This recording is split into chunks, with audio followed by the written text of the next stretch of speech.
geofisika itu mempelajari permukaan bumi sampai ke dalam bumi. Ya, setiap kali ada beda indeks dia sama dengan beda lapisan. Karena beda lapisan maka sinyal getaran tadi akan membelok.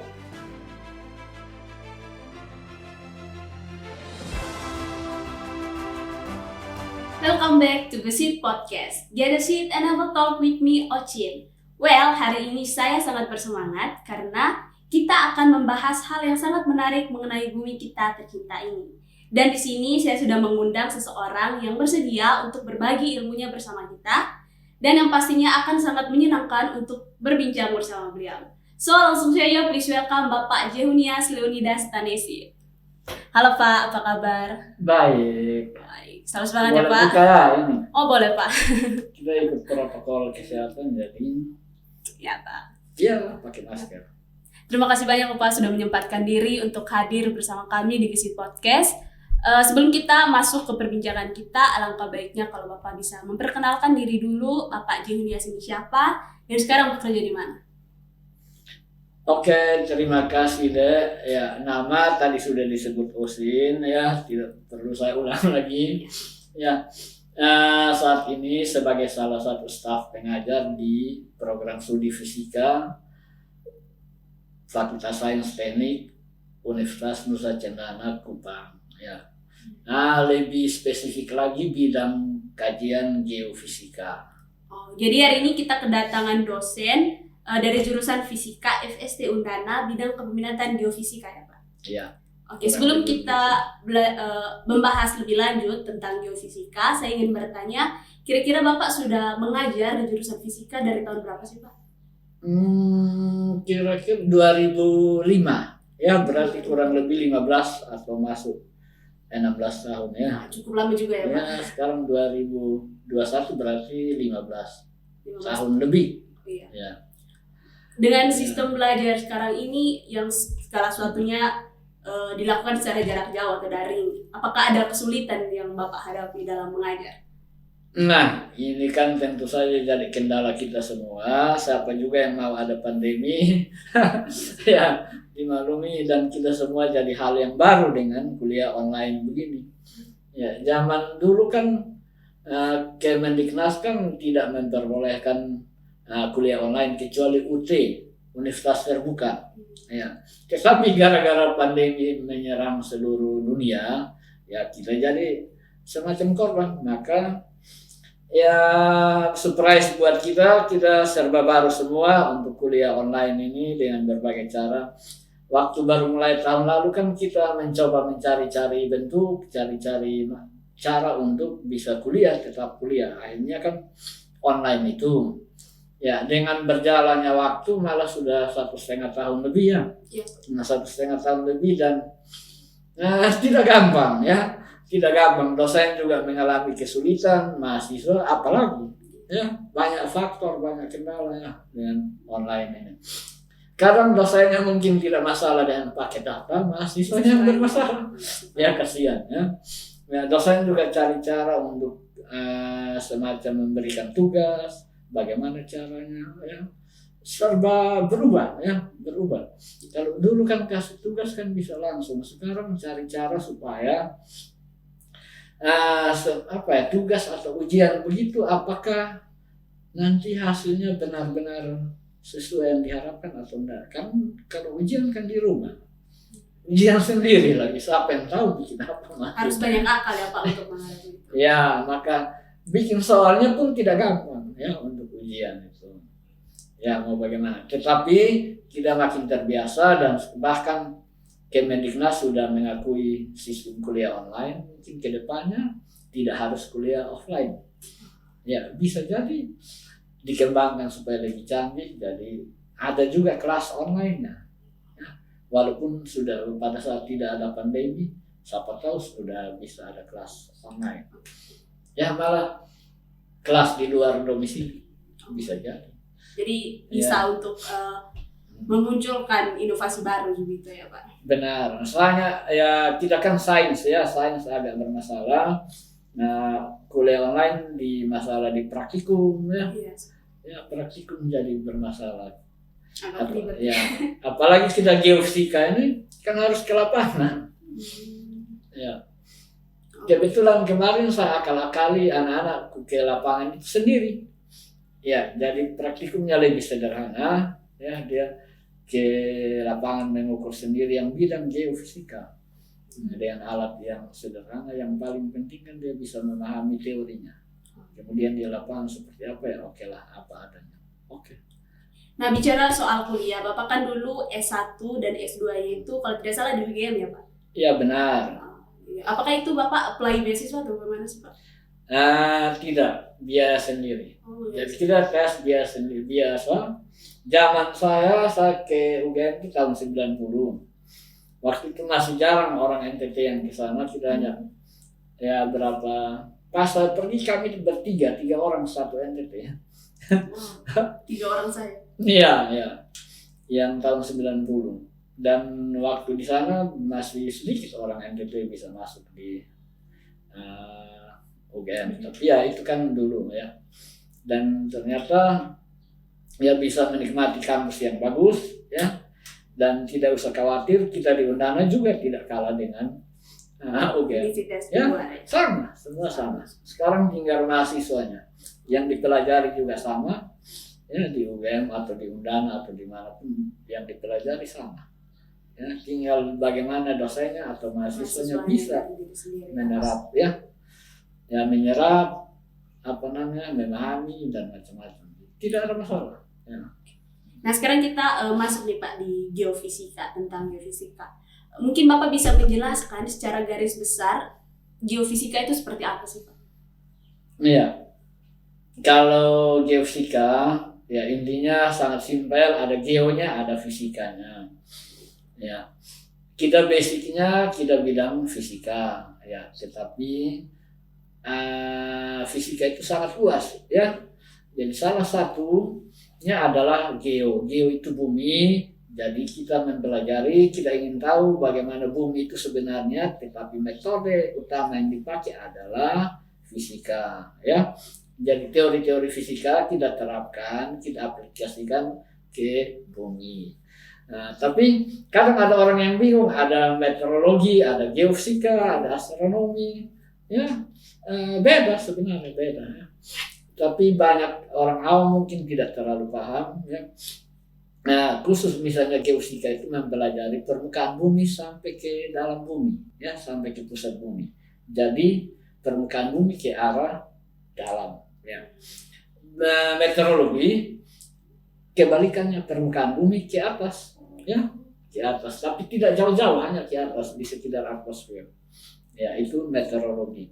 Kemudian astronomi beda lagi, di atasnya di atas bumi. Atmosfer lagi, jadi di jauh bahkan ke luar angkasa, ya ke angkasa luar.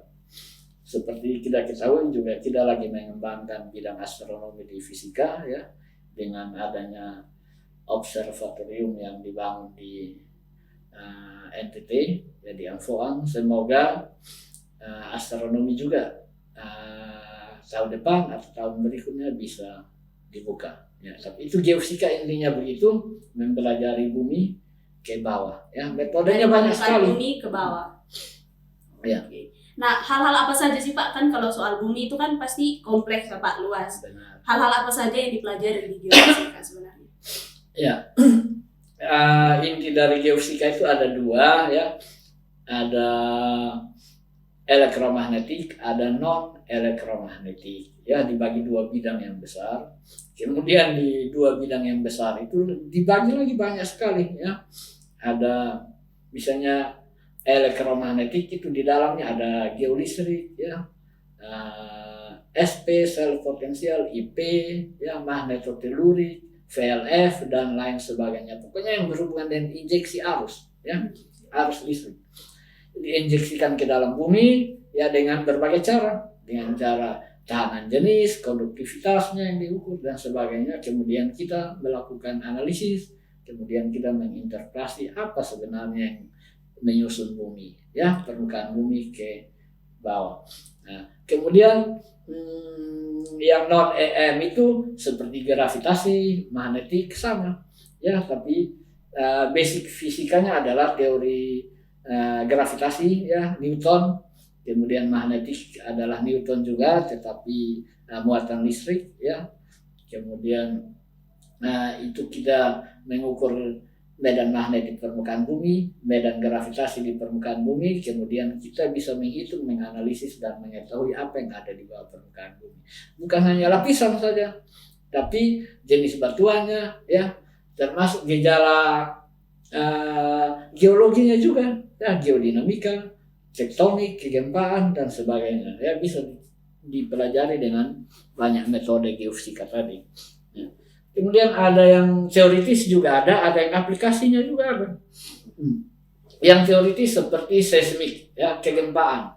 Nah itu seismologi itu teorinya, kita belajar teorinya ya, kemudian ada aplikasinya yang memanfaatkan kegempaan untuk melakukan eksplorasi ya, jadi namanya seismik eksplorasi ya. Kita bikin gempa buatan, kemudian kita rekam ya, time waktu perjalanan menuju ke dalam bumi, kemudian kembali kita rekam, travel time-nya kita catat, kita bisa tahu kedalamannya, dan dari indeks bias kita bisa tahu jenisnya ya, penyusun bumi apa. Itu yang aplikasi biasanya digunakan untuk eksplorasi minyak bumi ya, sumber daya alam, mineral, tambang dan sebagainya, termasuk gejala geologi seperti tektonik ya, tektonik subduction, pemekaran samudra ya, kemudian apalagi pembentukan benua, pembentukan samudra dan sebagainya, itu juga bisa kita ketahui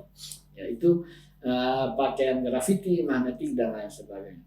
Nah teori seismologi sendiri kan kita mempelajari proses terjadinya gempa ya. Gempa itu pelepasan energi yang luar biasa akibat adanya pergerakan lempeng di bawah bumi ya, di dalam bumi, pergerakan lempeng yang mengarah ke sana ke sini ya, bolak-balik osilasi. Pada saat terjadi tumbukan misalnya tumbukan, maka akan ada pelepasan energi yang besar sekali, itulah yang namanya gempa bumi ya. Kalau dia terjadi di laut, berisiko untuk bisa tsunami ya. Kalau dia magnitudenya lebih dari 6,5 skala Richter dan terjadi di laut, apalagi yang dangkal ya, kurang lebih 30 km, maka bisa terjadi tsunami ya. Itu orang geofisika mempelajarinya ya. Kemudian apalagi ya, untuk eksplorasi tadi ya, aplikasinya eksplorasi mencari sumber daya mineral, sumber daya alam yang lain, termasuk air tanah juga ya, kita mempelajarinya seperti itu ya. Itu secara umum geofisika begitu ya. Tadi saya dengar ada kata apa namanya, membuat gempa begitu. Nah itu bagaimana sih cara buatnya? Yang mungkin menarik. Jadi kita kalau gempa yang alam yang terjadi di alam itu adalah gempa karena tektonik ya, pergerakan lempeng, bisa juga karena vulkanisme ya, jadi aktivitas gunung api bisa terjadi gempa juga, tapi dia terbatas hanya sekitar gunung api. Nah yang buatan yang mana ya, kita buat sendiri gempa ya. Caranya bagaimana ya, paling simpelnya pakai palu hamar ya. Pakai hamar palu itu palu 10 kilo, 5 kilo, kemudian kita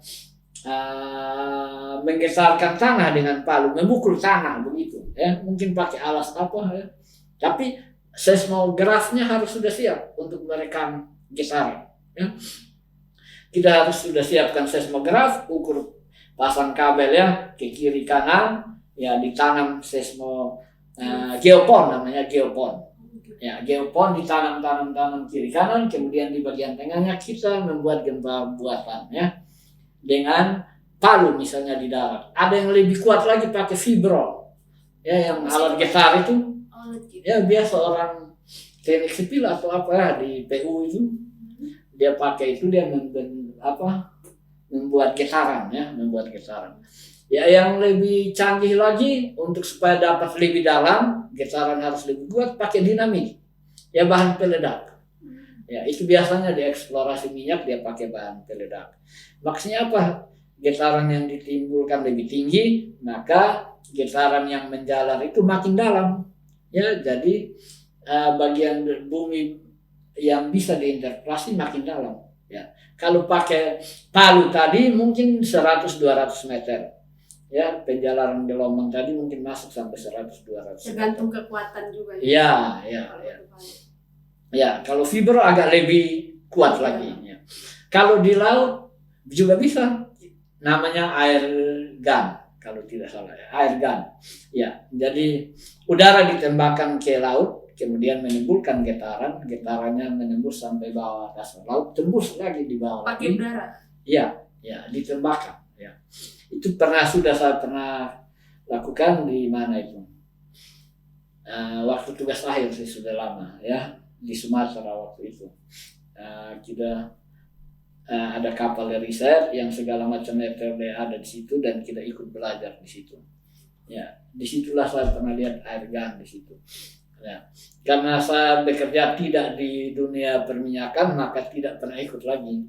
Ya, lebih ke dunia kampus, maka tidak sampai kita yang lebih jauh. Kita lebih banyak di kampus. Jadi kita tadi intinya bikin gempa buatan, alatnya ditangkap oleh geopon namanya. Kita rekam, kita catat datanya, kemudian kita menghitung dengan rumus sederhana Snellius itu. Ya, pembiasan, ada pemantulan, nanti ada seismik bias dangkal, ya ada seismik pantul. Ya, setiap kali ada beda indeks bias sama dengan beda lapisan. Karena beda lapisan maka sinyal getaran tadi akan membelok. Membelok itu membias atau meneruskan dia memantul ke lapisan berikutnya lagi. Nanti kan dapat travel time-nya, waktu penjalanan. Nah, tinggal waktu perjalanan pulang pergi kan tinggal dibagi dua. Kan sederhana, V sama dengan S. V sama dengan S per T toh. Ya, S-nya jarak toh. Selesailah, T-nya dapat. Dalamnya dapat ya. Terus dengan Snellius lagi indeks biasnya diketahui, maka dari indeks bias kita tahu jenis batuannya apa. Karena setiap bahan tentu memiliki indeks bias yang beda-beda ya. Nah, sampai kedalaman berapa pun tergantung kekuatan gempa buatan tadi kita bikin ya. Ya, tinggal dibayangkan kalau pakai dinamit ya, bom. Ya, tapi biasa di eksplorasi yang resmi ya, perusahaan minyak dia pakai dinamit. Tapi kan itu bahan peledak, jadi tentu perusahaan yang bisa dapat akses izin untuk dapat dinamit itu ya harus ada izin dari militer dan segala macam. Nah, kita kan tidak mungkin. Seru juga ya Pak, geofisika. Ya. Nah, ini dari pengalaman saya pribadi sih Pak. Nah, jadi dulu pas di semester 6 itu 2019 akhir, saya masih aktif di sebuah komunitas namanya Pecinta Langit Timur. Nah, di situ biasa dibagikan kalender astronomi. Nah, kemudian itu hari kalau tidak salah akan ada red moon. Nah, terus saya cerita nih ke teman, dia bilang jam segini sebentar ada puncak dari red moon. Nah, terus dia bilang, pakai bahasa Kupang nih Pak, dia bilang begini, lu pungso talelu bukan anak geologi mah, dia bilang gitu. Nah, yang saya mau tanyakan di sini, apa sih perbedaan dari geologi dan geofisika? Kan sebenarnya ilmu tentang bumi ya Pak? Iya. Ya, oke ya. Sangat erat hubungannya. Siapapun yang belajar geofisika, dia wajib belajar geologi. Ya, karena mempelajari bumi ya dengan metode fisika, tetapi yang dipelajari geologinya sebenarnya. Jadi kesimpulan akhir adalah geologi bumi. Ya. Tadi lapisan batuan ke dalam kan geologi. Ya, lapisan-lapisan ke dalam itu kan geologi. Ya, gempa itu kan geologi. Nah, ya, apalagi bentuk bumi yang elipsoid ya itu kan geologi. Terus aktivitas bumi antara lain tektonik ya, pergerakan lempeng ya, pembentukan pegunungan ya, hidrologi ya, apalagi terjadinya gunung api, itu semua geologi. Tapi orang fisika mempelajari itu semua pakai metode fisika, pakai teori fisika. Orang geologi beda lagi. Dia mengamati langsung di lapangan ya. Dia melakukan pengamatan, dia pergi ke lapangan, ada kuliah lapangan geologi, dia melakukan pemetaan. Ya, jadi dia jalan dari misalnya satu kecamatan, dia jalan dari ujung ke ujung sambil melihat dan semua jenis batuannya dia catat, ya. Semua bentuk struktur geologi dia temukan dia catat. Ada patahan, ada retakan, terus ada retak, keluarlah air di situ dia catat. Kemudian dia petakan, dia lihat langsung. Nah, tetapi kan geologi tidak bisa melihat yang di bagian bawahnya. Dia melihat dari penampakan di permukaan. Ya, permukaan kemudian memprediksi di bawahnya seperti apa. Ya, misalnya di lapisannya miring begini yang dia lihat di permukaan, dia mengukur strike dan dipnya kemiringan, maka dia teruskan, dia akan memproyeksikan ini kedalaman ke arah sini. Kemudian jika dia ketemu di tempat lain begini, ya miringnya ke arah sini, tadi di sini miringnya ke sini, dia rekonstruksi ini berhubungan. Ya, maka dulu seperti ini. Nah, ini bisa saja berkilo-kilo dari sini. Ya, berkilo-kilometer dari sini bisa jadi. Bisa skala yang kecil, bisa skala yang besar. Nah, orang geofisika atau geofisika menggunakan teori-teori fisika untuk memprediksi bawah permukaan bumi, ya. Tapi pakai ya misalnya parameter fisika densitas, ya, tahanan jenis, suseptibilitas, ya, setiap bahan, setiap benda penyusun baik mikro maupun yang makro kayak bumi dicirikan dengan itu, ya. Misalnya suseptibilitas, maka sifat kemagnetan bahan, ya. Kerak bumi sifat kemagnetannya seperti apa, mantel bumi sifat kemagnetannya seperti apa, inti bumi juga beda-beda, ya. Ditunjukkan dengan nilai suseptibilitas, ya. Maka menghitung, ya, kita mengukur pengukuran yang metode macam-macam di atas, kita dapat nilai parameter fisika tadi, maka kita bisa memperkirakan jenisnya apa, bahkan bentuknya pun kita tahu. Ya. Jadi pada intinya geologi dan geofisika itu hampir sama, ya. Hanya karena geofisikanya itu dikaji lagi menggunakan teori fisika. Iya, ya. Saling mendukung. Sebaliknya orang geologi juga wajib belajar fisika, geofisika. Ada ilmu lain lagi seperti pemetaan, geodesi. Ya, geodesi itu ilmu ukur tanah. Kalau orang geofisika tidak bisa bikin peta, dia juga tidak bisa bikin apa-apa. Nah, kalau geodesi itu dia hampir sama dengan geografi atau tidak, Pak? Kan grafi gambar. Bisa. Kalau geografi itu kan ada yang geografi fisik, ada yang geografi sosial, budaya. Ya. Yang fisik itu yang ada fisikanya, ada bikin petanya, kurang lebih begitu. Kalau geodesi itu khusus membuat peta. Ya. Peta yang bisa diukur langsung, sekarang makin canggih, dia hanya ambil data dari citra satelit, ya. Karena sudah makin banyak ribuan satelit di atas, dia tinggal memfoto, merekam data, dia orang geodesi bikin peta permukaan bumi. Nah, orang geofisika wajib bisa membuat peta karena hasil akhir dari belajar geofisika pun adalah dalam bentuk peta, ya. Ya, cari air tanah terakhir juga harus peta air tanah. Ya. Cari mineral mangan terakhir juga harus ada peta dalam mangan. Bentuk peta. Iya. Ya. Nanti ada peta baru kita ini misalnya air tanah ya di bawah di sini, ya harus dalam bentuk peta. Artinya yang geofisika juga wajib belajar peta. Ya. Jadi ada geodesi, geologi, ya, geofisika. Ya. Belum lagi basicnya fisika. Ya, kurang lebih seperti itu. Belum lagi gunung api, ya. Oh iya. Nah, Pak, di geofisika kan juga ada yang namanya mitigasi bencana. Itu seperti apa sih, Pak, mitigasi bencana? Oke, kalau omong mitigasi bencana itu sebetulnya semacam peringatan dini sebelum terjadinya bencana. Ya.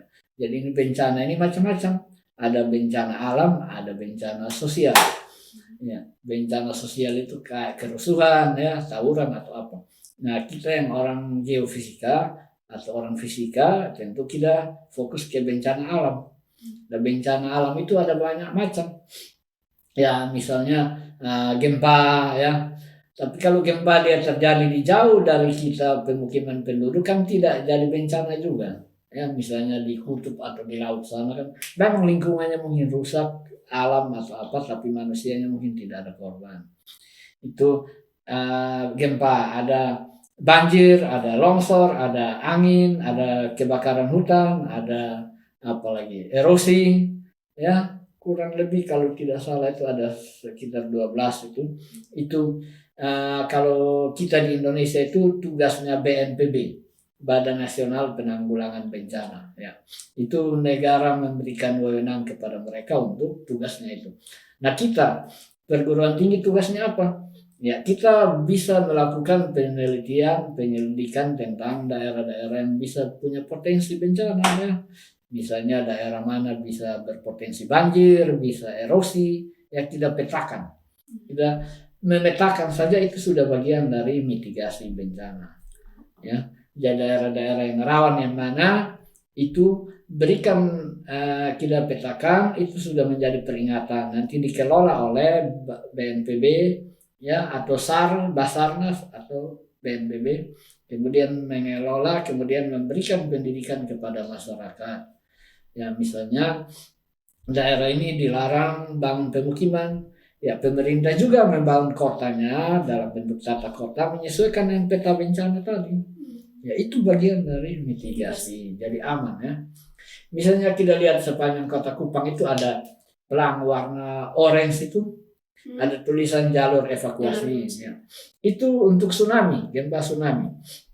Jadi jika ada gempa kemudian ada tsunami, maka waktunya hanya 3-15 menit untuk kita mampu menyelamatkan diri. Untuk evakuasi. Iya, maka ada jalur-jalur evakuasi yang harus lewat itu jalan, sudah jangan bikin cari jalan lain lagi. Itu jalur aman menuju ke tempat yang lebih tinggi, ya.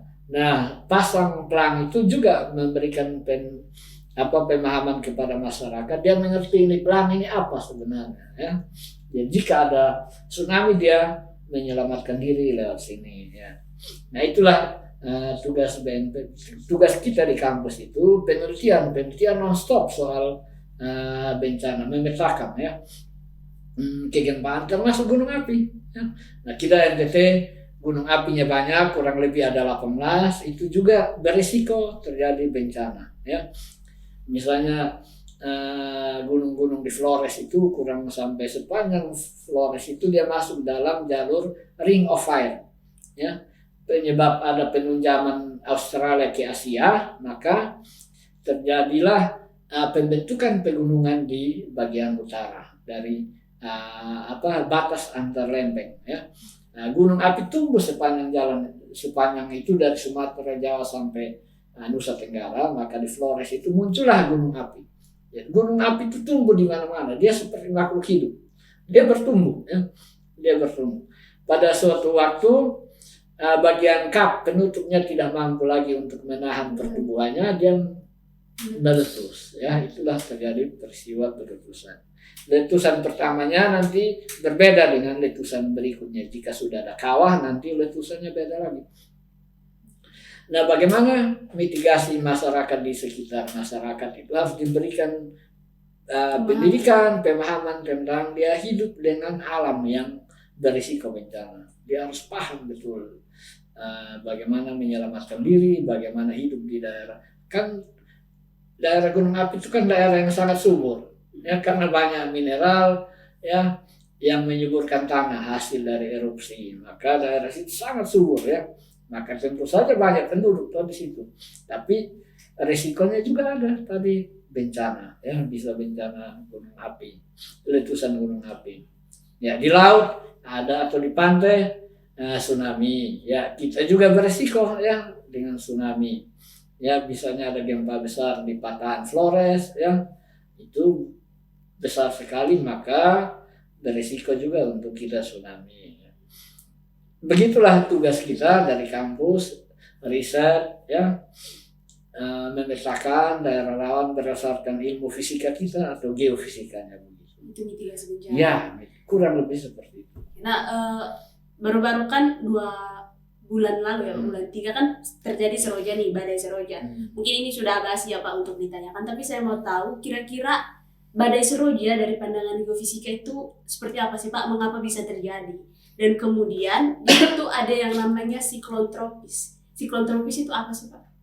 Ya, oke, itu seperti tadi di awal itu kan bagian bumi ke atas. Lebih cocok yang ahli atau paham meteorologi yang kita geofisika kan lebih ke arah bumi ke bawah. Tapi sedikit kita belajar juga ya meteorologi dan geofisika. Ya itu kan posisi Indonesia persis di antara dua benua ya Asia dan Australia yang sangat kontras musimnya ya. Kita musim dingin di Kupang ya, di Australia musim panas ya, sebaliknya Australia musim panas dingin, kita musim panas ya. Perubahan sangat ekstrim, karena sangat ekstrim beda temperatur tentu ada pergerakan angin toh ya. Angin kan terjadi karena perubahan temperatur ya dan tekanan. Maka ya jelas yang dua kita diapit oleh dua wilayah raksasa ya, Australia dan Asia ya, dalam geologi ya, geofisika atau meteorologi itu daerah yang kontras ya, daerah yang kontras. Maka pada musim hujan ya, misalnya di NTT berisiko terjadi angin puting beliung sekitar bulan Maret ya. Ya, biasanya bulan Maret tahunan, tetapi yang barusan itu agak bergeser di awal April ya. Nah, BMKG sudah memperingatkan, tapi 2 hari sebelumnya kitanya yang mungkin masyarakat kurang pengetahuan ya, kurang memahami ya, akhirnya terjadilah bencana ya. Memang BMKG sudah memperingatkan bahwa akan terjadi kecepatan angin di atas berapa itu 85 km per jam kalau tidak salah. Nah, biasanya kan tiap tahun itu 65 km, ini kali melebihi itu sampai 100 lebih ya kilometer per jam kecepatan angin. Akibatnya jadi bencana ya, banyak rumah ya, bahkan ada korban jiwa juga. Dia diikuti banjir juga, jadi sekaligus Seroja itu angin dan banjir ya. Kalau di TV kan lebih banyak diberitakan banjir karena banyak korban di Adonara. Ya, sementara harta benda yang kebanyakan yang kena angin ya, kena angin puting beliung itu korban harta benda lebih banyak. Ya, ya kurang lebih seperti itu yang kasus Seroja. Tapi kita harus waspada karena sebetulnya tiap tahun ada. Ya, setiap tahun sekitar bulan Maret itu ada angin yang kencang ya, karena tadi perubahan musim ya. Ya, pertukaran musim ya, dari yang panas ke dingin, dingin ke panas ya. Mungkin lebih pasnya, lebih detail itu orang meteorologi yang lebih paham ya. Kita garis besarnya kurang lebih seperti itu ya. Nah Pak, yang saya tahu nih, mostly penelitian di geofisika itu menggunakan struktur batuan untuk menentukan kondisi di bawah permukaan bumi. Kira-kira ada sumber daya lain tidak yang bisa dijadikan acuan begitu Pak? Misalnya apa? Kebanyakan penelitian kan menggunakan batuan gitu, kayak meneliti batuan. Apakah ada sumber daya lain begitu yang bisa diteliti untuk mengetahui kondisi di bawah permukaan bumi? Batuan kan hanya salah satu tapi kan objek utama penyusun bumi itu kan batuan. Tanah yang permukaan juga kalau orang geologi sebut batu namanya aluvium ya, tanah ya, pasir dikali batu pasir. Kalau dia tercerai-berai orang bilang pasir, kalau dia bercampur menjadi satu batu pasir, sandstone ya. Kita di Kupang kan banyak gamping namanya, gamping kita bilang batu karang itu gamping, nama geologinya gamping ya. Sementara kita nama populernya nama popnya itu gamping atau batu karang ya. Nah, itu kan potensial untuk bahan baku pabrik semen dan macam-macam ya. Nah, kita punya potensi sekali. Nah, batu salah satu objek karena memang penyusun bumi itu dari permukaan sampai dalam inti bumi kan batu ya, disebut batu ya. Kalau dia ada 2-3 mineral bergabung jadi satu namanya batu. Kalau hanya satu maka dia disebut mineral.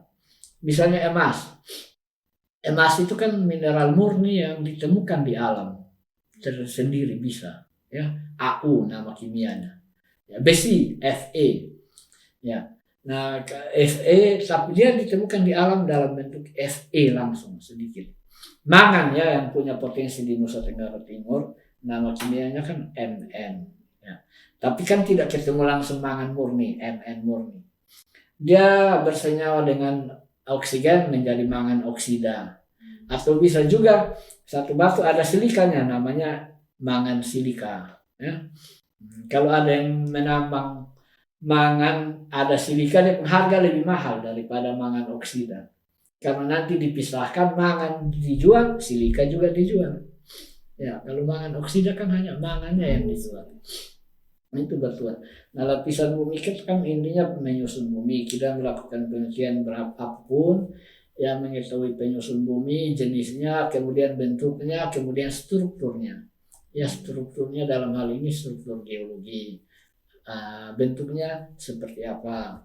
Ya, kemudian secara global kita bisa mempelajari pembentukan pulau, pembentukan gunung, pembentukan benua, bahkan pembentukan samudera dan macam-macam dari ya skala mikronya memang batu.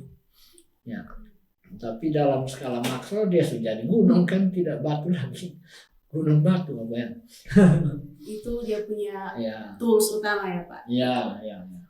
Geologi juga. Ya.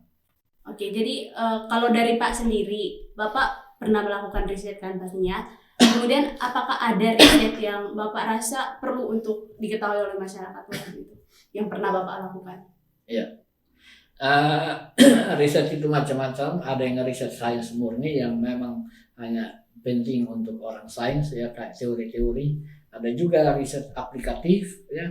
Misalnya untuk mitigasi ya, kita memetakan gunung api, kegempaan ya, seismik ya, kegempaan. Kemudian ada riset aplikatif untuk eksplorasi, misalnya air tanah, kita mencari air tanah untuk kepentingan masyarakat dan sebagainya ya. Di Kupang ini kan katanya air susah, tidak susah, air tidak susah, air sumbernya banyak di mana-mana, di bawah bumi ada semua. Ya mungkin manajemennya yang tidak beres atau bagaimana. Tidak ada, kalau air susah mungkin tidak ada penduduk di Kupang. Ada ya Pak air. Iya, ya tinggal tanam di bor juga keluar air kok. Ya. Hanya mungkin manajemen pengelolaannya yang tidak beres. Ya izin melakukan pengeboran juga tidak jelas. Ya. Masyarakat bebas membor di mana-mana, kan jadi masalah juga. Sekarang Jakarta, Surabaya kan sumur saja asing. Ya artinya air laut sudah intrusi masuk ke dan bercampur dengan air tawar. Ya intrusi karena dibor terus, air disedot terus, air laut ikut tersedot. Tidak ada yang tidak asing lagi di Surabaya atau Jakarta. Jadi penelitian tentang air tanah. Ya salah satu air tanah ya itu untuk kepentingan yang bisa bermanfaat langsung ke masyarakat ya. Mitigasi bencana, penelitian tentang gunung api ya, kegempaan, apalagi ya lebih ke ya targetnya mitigasi, intinya mempelajari bumi terus manfaatnya apa ya, manfaatnya nanti kita lihat dari tujuan ya. Mempelajari erosi maka tentu manfaatnya untuk mitigasi ya, banjir, untuk eksplorasi cari bahan tambang ya, misalnya Lembata banyak emas kan bisa kok dieksplorasi, atau siapa tahu suatu saat ada potensi minyak bumi di NTT ya. Seperti Laut Timur kan ada daratnya kan sudah sering ya. Mangan ya yang ada di Manggarai di Timor ya, ada pasir besi yang ada banyak di Flores, luar biasa potensi kita, hanya belum banyak di ekspor ya. Jadi kita NTT itu dunia baru yang suatu saat di Jawa sudah jenuh, kita yang menjadi mendukung mereka ya kita seperti cadangan. Cadangan suatu saat dia menjadi ditemukan sesuatu pada saat di Jawa sudah habis. Paling gampang ikan dari laut di Jawa sana kan sudah tidak ada ya, laut di Jawa cari ikan susah Nah, ikan di NTT Banyak. luar Masih biasa potensinya. Oke, jadi dari tadi kita sudah berbicara mengenai banyak hal tentang geofisika dan semuanya hampir pembahasan yang cukup berat ya Pak. Oke. Nah, di Gesit Podcast kami selalu menyelipkan permainan di tengah perbincangan kita. Jadi boleh dong Pak kita main di Gesit Ya, Podcast. asal jangan bikin gue stres. Oke, jadi permainannya Biasa-biasa. itu Oke. pernah atau tidak pernah. Nanti saya akan memberikan statement terkait Bapak, terus nanti Bapak bisa memilih apakah itu pernah terjadi atau tidak pernah. Nah, di sini ada Pakai Pak. lanjut kayak alasan, pakai Oh sambungan iya atau dong tidak? Pak. Nanti kalau pernah Bapak memberikan penjelasan begitu ya. Boleh dong Pak. Nanti kalau pernah Bapak angkat yang ini, kalau tidak pernah yang ini. Oke Pak? Ini di mana dulu? Begini dulu asal. Ya oke bisa Pak. Dimulai ya Pak. Oke, Silakan. yang pertama, pernah atau tidak pernah jatuh saat kuliah lapangan? What? Pernah. Diceritain dong Pak, kenapa bisa jatuh? What? Ini kan jadi ramai. Kapan ya? Aslinya kayaknya berulang-ulang. Tapi yang paling heboh itu yang paling terakhir ingat tahun lalu apa ya? Tahun lalu apa? 2020 kalau tidak salah. 2019 ya. Di OEH lah ya, kita kuliah lapangan geologi, geofisika dan kegiatan mahasiswa yang lain ya. Kita rombongan berjalan kurang lebih berapa kilo waktu itu ya untuk memetakan geologi kurang lebih 10 atau lebih ya 10 kiloan. Yaitu memetakan geologi. Nah, kan kita lewat sungai, OEH lah. Ya, sepertinya aman-aman saja. Ternyata sungai itu kan banyak lumut atau apa. Ya, banyak lumut. Ya, kan ada yang duluan, banyak rombongan, anak-anak ada yang duluan dan normal, aman-aman. Tapi kan mereka baku bantu untuk bisa lewat. Ya mungkin pas saya lewat kan mungkin tidak ada yang takut bantu saya, akhirnya nyemplung lah ke dalam. Jatuh Pak. Nyemplung lah masuk dalam sungai ya, lumayan basah semua termasuk HP-nya juga jadi korban. Oh my god. Oke, yang kedua. Itu cerita paling asik. Kemudian ada yang bikin video lagi. Oh my god. Ya yang jadi seru itu kan ada yang sempat-sempatnya bikin video. Terus disebarin gitu Pak. Iya. Ya. Tapi ya asik juga, itu jadi kenangan indah lah buat kita di lapangan. Ya biar anak-anak juga senang ya, biar tidak terlalu tegang. Ya yang beberapa hari di lapangan tentu energi dan segala macam ya ada hiburan, dan bukan hanya saya, beberapa juga jadi korban di itu tempat. Oke, yang kedua, pernah bolos atau sengaja absen saat masih kuliah?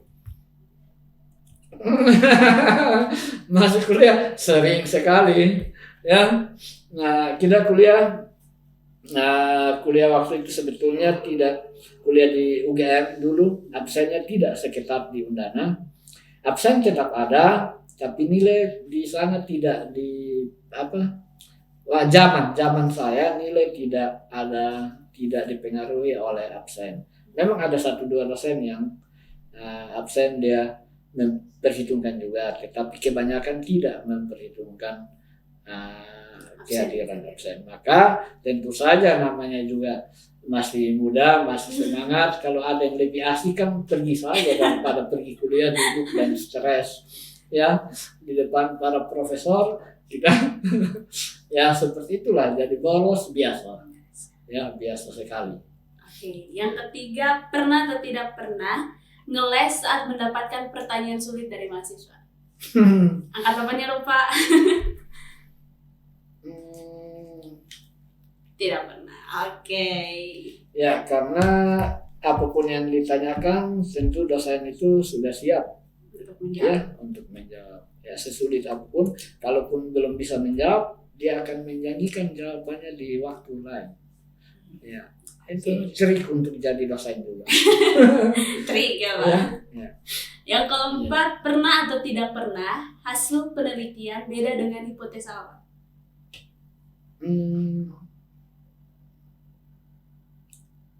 Ya, pernah.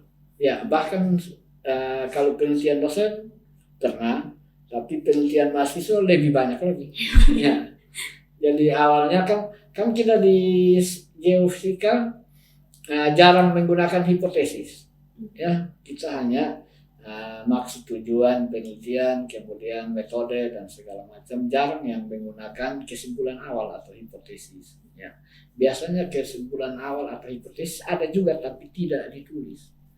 Ya, jadi apapun hasilnya itu yang tetapi kadang digambarkan di pendahuluan secara singkat tapi tidak disebutkan bahwa itu hipotesis. Ya, hanya sekedar latar belakang. Tapi banyak, biasalah kalau penelitian awalnya maunya ini, hasil akhirnya begini, itu tidak masalah. Itu tidak ada masalah. Bahkan kan ketemu sesuatu yang baru, ya malah bagus, lebih baik lagi ada sesuatu yang baru. Jika itu jadi tanda tanya, maka penelitian lanjutan. Ya, baik yang dosennya sendiri ataukah mahasiswanya. Nah, mahasiswa itu kan penelitian hanya tugas akhir. Selesai dia lulus, dia sudah pergi, dia kan tidak bisa melanjutkan, misalnya penelitiannya bagus, maka adik kelasnya melanjutkan penelitian itu, ya menyambung, melanjutkan, suatu saat kan bisa jadi komprehensif. Oke, kurang lebih begitu. Yang terakhir, pernah atau tidak pernah melihat mahasiswa menyontek tapi diabaikan? Sering sekali. Ya. Tapi ya. Tidak apa-apa gitu. Apa-apa. Ya, sebenarnya apa-apa, tiap karakter orang beda, dosen beda-beda juga. Ya, ada dosen yang sangat tidak mau, ya. Ada dosen yang toleransi, ya. Jadi memang beda-beda dan mahasiswanya pun beda-beda. Ada yang memang dia mau dapat hasil mudah, ya instan, ya dapat nilai, tapi kan dosen mengerti bagaimana yang menyontek yang mana, cara menulisnya segala macam kan mudah diketahui, ya. Jadi tanpa perlu ditegur, tanpa diingatkan, nanti nilainya waktu koreksi kan kita tahu persis bahwa sudah expert ya Pak. Iya. Ya, bertahun-tahun pengalaman mengoreksi, tidak tahu betul bahwa ini yang nyontek ini yang. Iya, itu pasti tahu sekali. Jadi tidak harus mempermalukan di depan umum atau apa, ya dia akan terima nilainya, dia merasa dapat A, tahu-tahu dapat C. Kayak gitu Pak. Ya. Okay. Mau protes juga nggak bisa, karena mau keberatan nilai tidak bisa, karena kalau malah ketahuan nanti. Oke, jadi selesai untuk permainannya. Sekarang yang paling akhir nih Pak, pertanyaan yang paling sering ditanyakan. Prospek kerja dari lulusan geofisika itu di mana maksudnya? Oke, geofisika ya. Pertama kita lihat kita ada di induknya, kita di sains, fakultas sains, ya sains murni. Maka tentu lebih banyak meneliti, ya. Jika dia ingin meneliti, maka dia menjadi peneliti. Ya, lembaga-lembaga penelitian itu misalnya perguruan tinggi kembali jadi dosen, atau lembaga penelitian misalnya LIPI, LAPAN dan seterusnya. Tapi dia harus siap untuk berkompetensi dengan seluruh lulusan seluruh Indonesia, ya. Tidak usah khawatir, dari lulusan Undana juga sudah mampu berkompetensi dan lulus di luar NTT, ya, tidak ada masalah, ya. Kakak-kakaknya juga sudah banyak begitu. Itu dia sains murni. Kalau dia aplikatif kan misalnya eksplorasi, ya. Nah, dia menjadi pekerja